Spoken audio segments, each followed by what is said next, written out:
जब आप अरूज पर होते हैं तो आपके दोस्तों को पता चलता है कि आप कौन हैं, और जब आप ज़वाल पर होते हैं तो आपको पता चलता है कि दोस्त कौन हैं।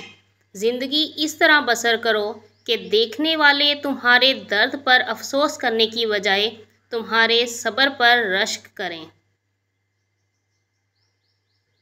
जंग का मकसद अपने मुल्क के लिए मरना नहीं, बल्कि दूसरे को अपने मुल्क के लिए मारना है।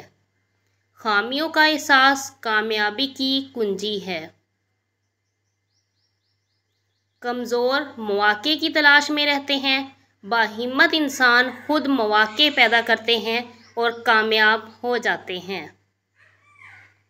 बुरा दोस्त कोयले की तरह है, गर्म हो तो जलाएगा, ठंडा हो तो हाथ काले करेगा। अल्लाह की राह बज़ाहिर कांटों से भरी है, मगर दर हकीकत इत्मीनान और सुकून की दौलत से भरी पड़ी है। अच्छा इंसान वो है जो किसी का दिया हुआ दुख तो भुला दे, मगर किसी की दी हुई मोहब्बत कभी ना भुलाए।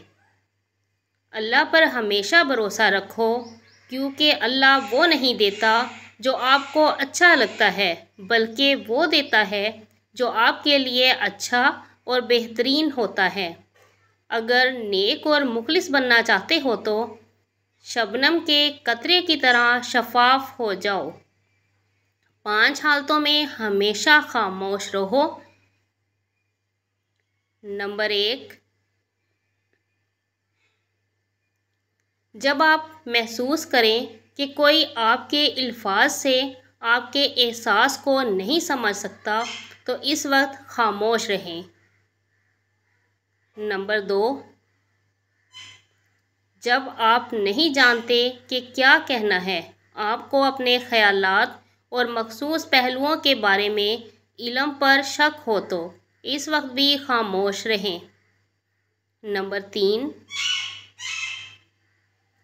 जब कोई दूसरे शख्स पर तनकीद कर रहा हो तो आपको इस किस्म की मनफियत का हिस्सा बनने की ज़रूरत नहीं, इस वक्त भी खामोश रहना आपके लिए बेहतर है। नंबर 4,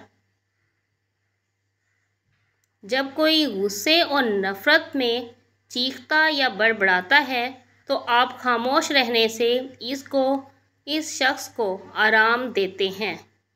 नंबर 5, जब कोई दूसरा शख्स जज्बाती तौर पर अपनी ज़िंदगी के कुछ वाक़यात बता रहा हो तो खामोश रहने की कोशिश करें। उम्मीद आपको वीडियो पसंद आई होगी। पसंद आई तो लाइक, कमेंट और सब्सक्राइब करना ना भूला करें। अपना